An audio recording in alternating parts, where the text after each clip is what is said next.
hay dos aplicaciones en la parte de lo que es generación y despacho de energía. Una es en la de generación eólica. En ese caso se justifica usar un generador asincrónico. ¿Por qué motivo? Porque la velocidad del viento es variable. Entonces ahí estamos en un grave inconveniente, dado de que si quisiéramos poner un generador sincrónico, la velocidad de giro tendría que ser constante, o sea, igual a la velocidad sincrónica. O sea, lo que teníamos que hacer en ese caso es variar la frecuencia, lo cual, bueno, sería poner un equipo electrónico bastante complicado. O, bueno, usar velocidades que no sea la sincrónica. Entonces, por eso, bueno, se justifica en este caso usar el generador asincrónico. Dado de que, o sea, eso cuando ustedes se ponen a estudiar lo que son las curvas de viento, acá yo les comparto una que hice al estudiar el viento de acá de Concepción del Uruguay, para ver si convenía colocar generadores eólicos. Y ustedes ven que es bastante fluctuante, o sea, eh, van a haber días de mucho viento, días de... Hay mucha variación entre lo que es el mínimo viento que se tiene y el máximo. Y eso incluso puede ser en una hora, o sea que tengamos en una misma hora mucho viento y a los minutos o a la hora siguiente ya tengamos poco viento, o sea, realmente muy variable lo que es el tema de la velocidad del viento y por lo tanto el giro del rotor, bien, si pusiéramos a estudiar lo que es la modelación matemática del aprovechamiento energético del aerogenerador, veríamos que la potencia es proporcional a la velocidad al cuadrado del viento. Entonces, ahí estamos en un serio inconveniente a la hora digamos, de transformar esa velocidad en la velocidad de rotación del rotor. Entonces, en ese caso sí que conviene usar un generador asincrónico. Y en los otros aprovechamientos que pueden llegar a tener es digamos, en turbinas hidráulicas pequeñas, bien, sobre todo en alguna pequeña o mini central hidráulica, por ahí pueden llegar a encontrar un generador asincrónico. Para todo lo demás se usa generadores sincrónicos, que bueno, son mucho, digamos, más eficientes, bueno, tienen, como vieron con Marcelo, tienen unos puntos más de eficiencia por el tema de la resistencia, entonces, y sobre todo por el tema de la inducción, que bueno, en este caso, con el hecho de tener un bajo de factor de potencia cuando tenemos buenas cargas, ahí hace que se complique.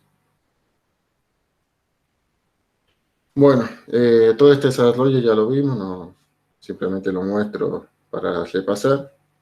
Hemos partido de lo que era el circuito equivalente de lo que era el motor. En este caso, como estamos invirtiendo lo que es el flujo de potencia, pero el circuito equivalente va a ser el mismo, o sea, va a cambiar, o sea, de la misma forma que vimos entre motor sincrónico entre motor sincrónico y generador sincrónico, ¿qué es lo que ocurría? Se invertía la corriente, ¿bien? Entonces, al invertirse la corriente, bueno, todo lo que era antes lo que era antes caída de tensión, ahora se transforma en subida de tensión. Bueno, lo mismo ocurre con lo que es el generador, lo que es generador sincrónico. Y aquí, bueno, al hacer todo el desarrollo, no lo comenté, pero bueno, acá tenemos un signo de más y menos. Bien, entonces ese cambio de signo se refiere así, bueno, justamente si la máquina funciona como motor o si funciona como generador. Nosotros vimos la parte positiva de esta curva, entonces que en la parte positiva tenemos una cúpula motora. Bien, vimos justamente esta parte, que al ser positiva era una cúpula motora. Bien. Y en el caso ya de que pasemos a la parte negativa, que cuando el motor gire a una velocidad mayor que la de sincronismo, ya en vez de trabajar o sea, la máquina en vez de trabajar como motor, ya va a trabajar como generador. Bien, entonces, el deslizamiento va a ser negativo, bien, Y bueno, esta parte ya va a trabajar como generador, que sería toda esta zona. Para el anterior, bueno, esta era cuando trabajaba como motor, bien. Y bueno, en esta como si trabajara como freno, que esa por cuestión de tiempo no la hemos visto. Y bueno, ven que es similar a esta, o sea, lo que varía es que es un poco más alargada que la anterior, pero es bastante similar a lo que es el funcionamiento del motor.